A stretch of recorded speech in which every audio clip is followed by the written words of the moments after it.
All right. Well, Brian, thank you for being here. Thanks for agreeing to do this. Thanks for having me, Tracy. For people watching, Brian Doyle is the president of Holden Advisors. He's led the company through significant growth in the last few years. And during that time and in our conversations, you'd mentioned a set of leadership tenets that you created and that you abide by. So this interview is to discuss that list of tenets. And I'll put the full list in the notes. But I thought, why don't we get on video and I can ask you a bunch of questions about it. And I appreciate you doing this. Sounds great. Okay. So before coming to the company, Brian's had a 30-year career that began with graduating from the Air Force Academy. So he was a C-17 pilot. As a reservist, served in multiple leadership roles in the Air Force Academy. You were a physicist, commanded 31 combat missions protecting refugees in Kosovo, and then transported the presidential motorcade around the world. So you got a lot of experience doing many things that were highly stressful, which is kind of where this whole thing was born, right? Like there was so many different things going on in the world and in markets. So anyway, can you tell us a bit about where this idea came from with the leadership tenets? Yeah, that's right, Tracy. A lot of unique experiences. And, we all learn throughout our careers. And unfortunately for me, some of the lessons I've had to learn more than once. And so I just started writing down things that I found to be particularly powerful or something that I never wanted to forget as a leader. And I just started making a list. And after a while, some from the military, some from business, I had 10 or so things that I thought were really guiding principles for me as a leader. One of the tenets in here is provide your employees context and then empower them to make decisions. So what do you mean by that? So as a leader, you want to surround yourself with fantastic people. And if you surround yourself with fantastic people, it doesn't make any sense to micromanage them and make them come to you with every decision. That's why you hired fantastic people in the first place. And so, for me, and with a big nod to Simon Sinek, I think a great place to start is with why. And at Holden Advisors, we really have two main whys.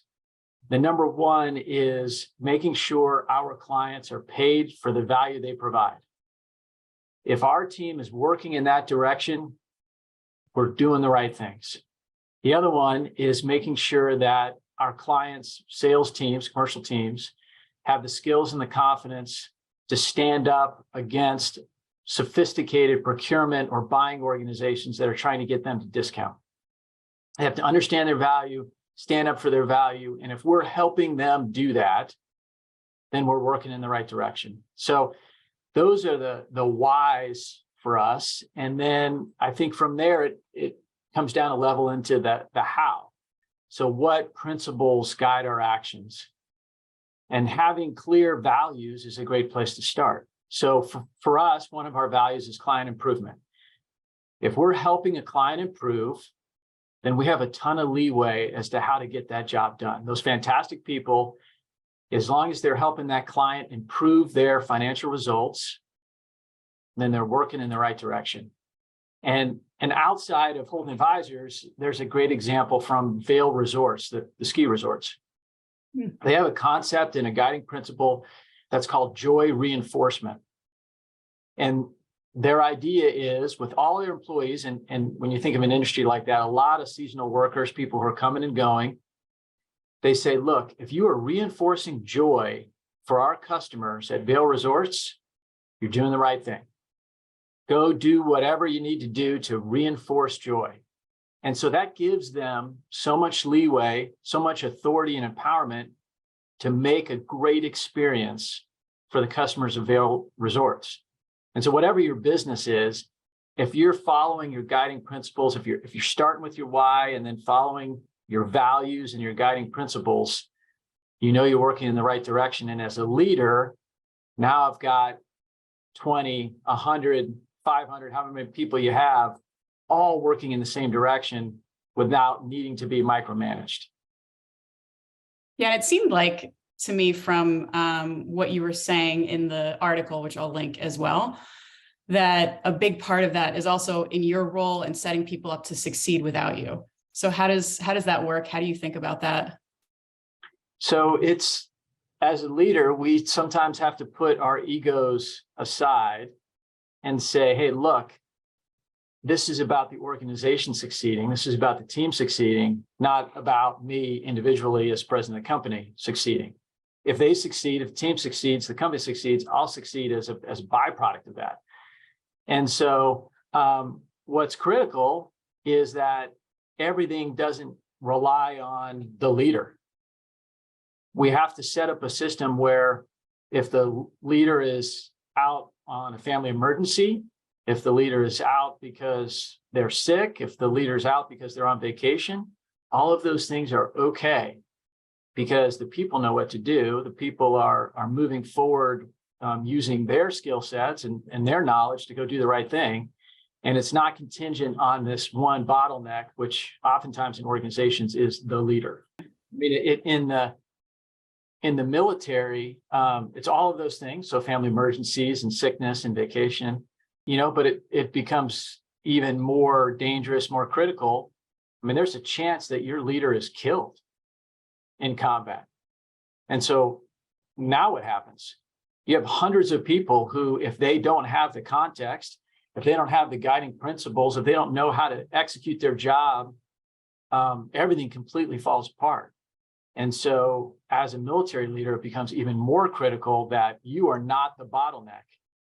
And the United States military does a fantastic job of this. When you think about it, they have a principle called centralized command, decentralized execution. So the centralized command is, this is what we're doing here. This is what this is all about. This is what we're going to achieve over the next week, month, year, whatever it is in the conflict. And then the execution is decentralized to all the various units and sometimes the various airplane pilots to go do the right thing and to follow that mission. And that's what makes us so flexible when it comes to being prepared for, World War III, all the way down to some minor skirmish. Yeah. It's wild. I was looking at the way that you talk about studying the leader above you and the way you talk about critiquing them as part of these tenets. So what does that mean to you? How do you do that? Can you talk a bit about that one? Yeah, I think it's particularly when you think about the military and how the military is portrayed in movies and TV, more often than not, it's some senior leader who's saying, and that's an order. And then the junior person blindly follows that order and ultimately does something stupid. And then the civilian needs to come in and save the day. That's typically how the movies work. But in real life, it is the military in particular, but I encourage everybody to challenge their leaders to think about why those leaders are making the decisions they're making. You don't necessarily have to agree with them, but understand why those decisions are being made. And when I was brand new out of college, I had a senior leader tell me, when you understand how your leadership makes their decisions and why they're making their decisions, that's how you know you're ready to be promoted. Again, you don't have to agree with them, but put yourself in their shoes. Think about why they're deciding what they're deciding. And through that process, you're learning, okay, when I'm in that seat, maybe I do the same thing, maybe I do something else, but you're ready to step into it. It's not an opening of the curtain. Okay, now you're a leader and trying to figure out what to do, day one, you haven't thought about it. I encourage everybody to continue to challenge their leaders, not only for their own development, but for the leaders' development. Because we have a really great team. And when people challenge me, are you sure you want to go do that? Hey, I have a different perspective. Have you thought about this? Well, that only makes me better at my decision-making process because now I've got these different perspectives. Yeah. I think the way that you talk about taking care of yourself, looking at the whole picture, and especially your mindset as a leader also plays a big part in these tenets. One of them says, if it's not an emergency unless lives are at stake. And I think it's easy to agree with that hypothetically, but in my experience, many people, when you're in the moment, it's a just totally different story. How do you think about those highly stressful kind of meetings, interactions, circumstances?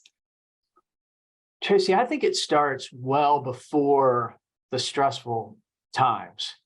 And I think as a human, independent of being a leader, we have to stretch ourselves physically, mentally, and emotionally, because everybody's got the spectrum from chilling and dozing on your couch to so stressed out you're sobbing in the fetal position. And for some people, that's a very narrow band. And we've all worked with folks who when they find that the copier is jammed, they are completely stressed out and like their day is ruined. Let's not be those people. Let's continue to stretch ourselves so that, where that band is bigger. And so for me, I mean, it started, I had two things at the Air Force Academy that really stretched me. The first was basic training. And that was 6 weeks of, it felt like nonstop stress, shave your head, people yelling at you, teaching you things at a pace that's far faster than you could possibly learn, and then yelling at you when you don't learn it fast enough. And so that was 6 weeks of stress for sure. And then the other thing I did while I was there as a senior, I did free fall parachuting. So Air Force Academy is the only place in the entire world where you jump out of the airplane by yourself the first time and pull your own ripcord. They teach you how to do it. But that first jump, boy, that was some temporal distortion. That was scary. And I had a little trouble getting stable. So I would go see the ground, and then I'd see the sky, and then I'd see the ground, and then I'd see the sky, and eventually got stable and pulled my ripcord.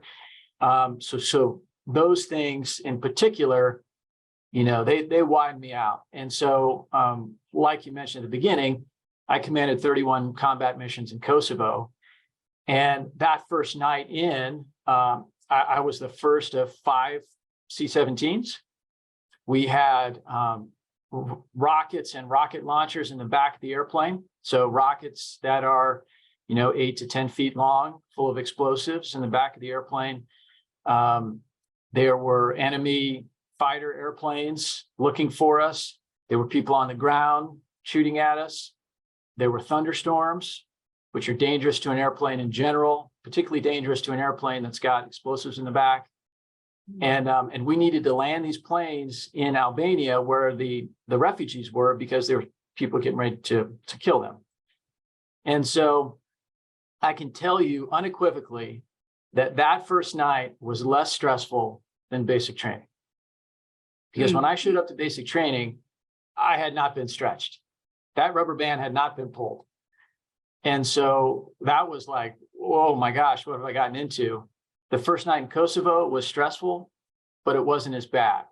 So I heard a story from Chuck Yeager. So if you don't know the name, is the first person to break the sound barrier in an airplane. And what he would do when there was an emergency in the airplane, the first thing he would do was wind the clock. So back in the day, if you're of a certain age, you used to have to wind clocks and wind watches. You've never seen that before. That's how it used to be. And the airplanes had them too. And so basically, all hell is breaking loose. He's going 700-800 miles an hour for the first time, an airplane going that fast. Everything's vibrating, everything's going crazy. If he's got an emergency, the first thing he does is he takes a break, a couple of seconds, and he winds the clock. And then he takes care of the emergency. And so that's the same sort of thing that we can do as leaders. We don't have to wind the clock, but we can, 3 deep breaths makes an amazing difference. And it only takes a few seconds. If you have a little bit more time, you go for a walk or you go for a run or something like that, where you just give yourself a second to think. Because really, in business, you do not have to make decisions in an instant unless lives are at stake. That's the point of this one, is to remind ourselves that even though, oh my gosh, my best client is going away, oh my gosh, I've got an employee problem, oh my gosh, there's some terrible thing happening at work, you have time to push back from the desk, think for a couple of minutes, take some deep breaths, go for a walk, maybe. At least you've got time to mentally wind the clock and then say, okay, how do we want to handle this? And then we go from there. I won't forget that one. You can Google it, Tracy. Exactly. Go find a YouTube video. Yeah. I do think I used to have like the old watches that I have definitely had at least one from, I don't know, adolescence. But the other thing you're making me think is just in operating a machine that's flying through the air so quickly. You said the other pilot was going 700 miles an hour. You just have to make decisions so fast. Yeah, I mean, when I flew the T-38, you could see the essentially odometer. I mean, it's a little different in an airplane, but the odometer would move at about the same speed as it would in your car when you're on the freeway, except on your car, when the tenths of the miles would click at about that same rate, it would be miles that were clicking, because you're going 600 instead of 60. It's crazy. I think part of what this is also kind of coming together, like with the stress, the pressure, and the decision making, is there's also knowing when it's time to take care of yourself. And that was one of the things that came through just in your article about the list, is that that's up to you. And I'm curious what your leading indicators are when it's time to take care of yourself and how you deal with that. What's your next move? Yeah, I mean, I think it begins with being self-aware. You know how you want to act. And when you start having a short temper, or you can't turn it off at night, and you're thinking and you can't go to sleep, and those you're not eating good, all of those stresses you can start to feel in your body, that you're just like, hey, this isn't me. And so on the in the acute, we're gonna wind the clock, but longer term, I think it's critical to eat healthy, to exercise, get the rest that you need. And it really, people ask me, like, what's the best advice you ever got, which is a really hard question to answer. But for me, it comes back to what the flight attendant tells me when I get on the airplane. Mm-hmm. They tell me, put on your own oxygen mask before assisting others. If you are completely stressed out and you can't handle what's going on, how are you supposed to lead other people? How are you supposed to coach other folks? It's just not going to work. And so sometimes you have to carve the time out to whatever your thing is: lift weights, go for a run, do yoga, meditate, ride your bike, whatever it is. You got to eat healthy. Can't overdo some of the things that might feel good in the moment, and then you drink too much and you overdo it, and then you get the rest that you need, and that sets you up for all of these other things, because you have your wits about you. Yeah, and I think another big takeaway for me is when you were talking about the range, like your own personal distribution for when you're great, and then when you're like kind of at your snapping point, and finding ways to expand that. At least that's how it seemed to me. And I would find it interesting to see, like, what are ways ongoingly that people can do that and try different things to make that space greater. So it could be, physically, if you want to be, you run a little further, you ride your bike a little further, you go a little faster, you go to the hour-long yoga or the 90-minute yoga instead of the 45-minute one. All of those things where you're kind of stretching yourself physically, I think is important. Mentally, it's continuing to learn. So it's easy to get in a rut and not pick up the next cool new thing. And so, like we're talking about, what are the implications of Chat GPT to what we do? It'd be easy to ignore that and say, okay, this is going to go away in a little bit. Or we can say, okay, what does this mean to us? How can we take advantage of it? Is it a threat? Probably not. But it's incumbent upon ourselves to continue to learn and push ourselves in that direction. So we continue to stretch. And if you want to do something extreme, like jumping out of an airplane, that's cool too. Yeah. Everybody's is different, I guess. Right. Right. That's right. Well, this is great. I think this is a great pausing point. I have a lot of other questions about your experience in the Air Force, and I think maybe we do this as a set of different interviews so that we can cover different ground. People watching want to send in questions, please do. And I appreciate your time. Thank you. Absolutely. Thanks for having me, Tracy. All right. Thanks, Brian.